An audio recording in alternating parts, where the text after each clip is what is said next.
The real danger of the vaccine mandates.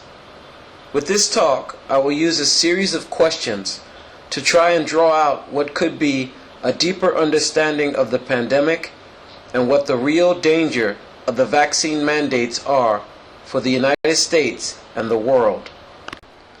During World War II, shortly after Japan's attack on Pearl Harbor, the United States government forcibly incarcerated more than 80,000 Japanese Americans into concentration camps in the western part of the United States. The government, believing them to be a security threat, held these Japanese Americans from 1942 to 1946. The Commission on Wartime Relocation and Internment of Civilians found little evidence of Japanese disloyalty and concluded that the incarceration had been the product of racism. It recommended the government pay reparations to the internees. In 1988, President Ronald Reagan signed into law the Civil Liberties Act of 1988, which officially apologized for the internment on behalf of the U.S. government. The legislation admitted that government actions were based on race prejudice, war hysteria, and a failure of political leadership. By 1992, the U.S. government eventually dispersed more than $1.6 billion in reparations to more than 82,000 Japanese Americans who had been interned. Questions for the President. In December 2020, President-elect Joe Biden said this about the vaccines, and I quote, "No, I don't think it should be mandatory. I wouldn't demand it to be mandatory. Just like I don't think masks have to be made mandatory nationwide."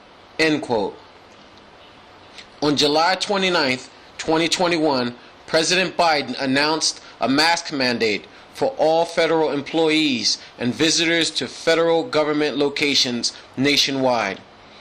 On September 9, 2021, President Joe Biden announced the vaccines will be mandatory for all federal employees, contractors, and healthcare workers, as well as private companies employing more than 100 people nationwide.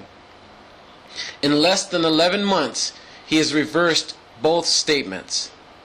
So to President Biden, I ask, if the virus mutates and becomes more contagious and dangerous, how long will it be before you mandate that the unvaccinated cannot work at all?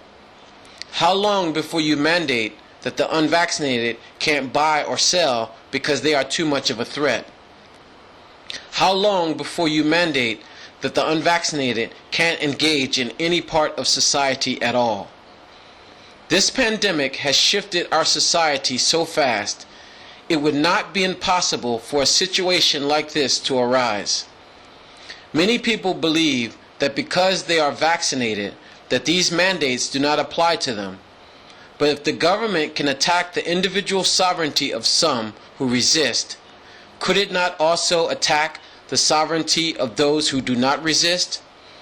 The founders of this nation knew that government overreach into the sovereignty of the individual person is the greatest threat, not just to our nation, but also to all of free humanity as well. Questions to Dr. Fauci.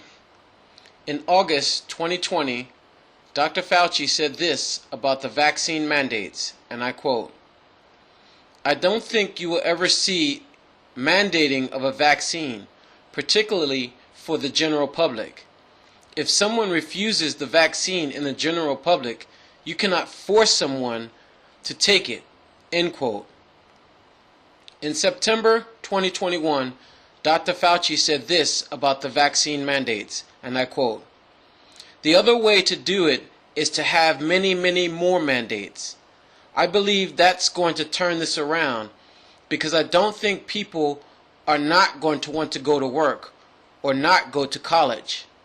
You'd like to have them do it on a totally voluntary basis, but if that doesn't work, you've got to go to alternatives."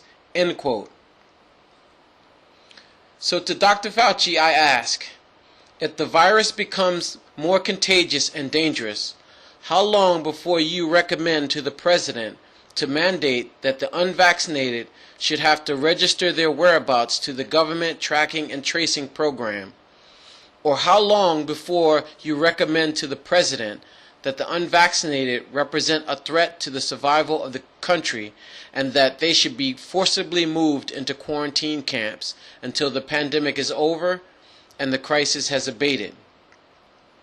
It only takes for the government to feel that the virus impact has worsened before more extreme ideas as this are put out into the media.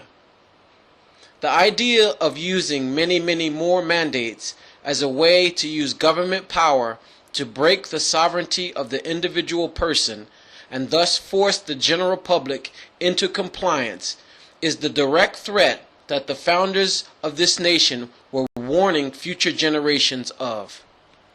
Question for Howard Stern. Howard Stern is a well-known radio host who is fully vaccinated and recently called people who won't get vaccinated idiots and called for vaccinations to be mandatory.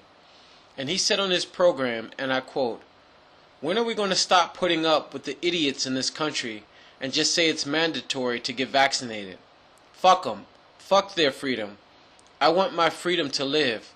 I want to get out of the house already. I want to go next door and play chess. I want to go take some pictures. This is bullshit." End quote.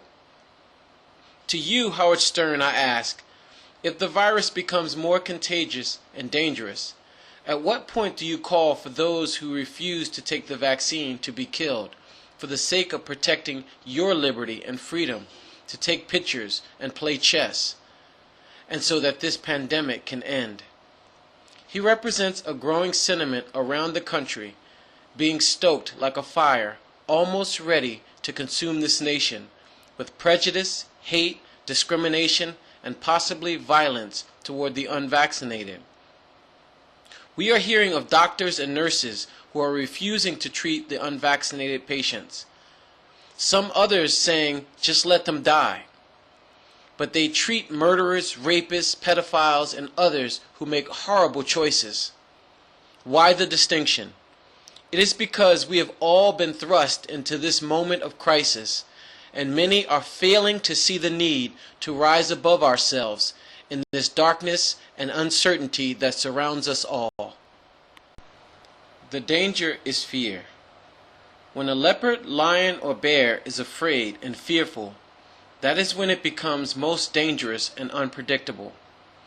Around the world right now, in China, Australia, New Zealand, Ireland, India, and other countries, COVID quarantine camps are being used or are set to be used. It is not far-fetched to think that if the virus threat perception shifted just a little in our deeply divided nation, that the fear and panic could lead to more mandates, escalating prejudice and discrimination, scapegoating, and possibly violence. The fear of a mutated virus could ramp up pandemic hysteria to a level that could cause the government to begin to act like a beast toward the targeted group. And finally, the failed leadership and lies from politicians and the media could cause something almost unthinkable to happen in the 21st century in the land of the free and home of the brave. Thank you.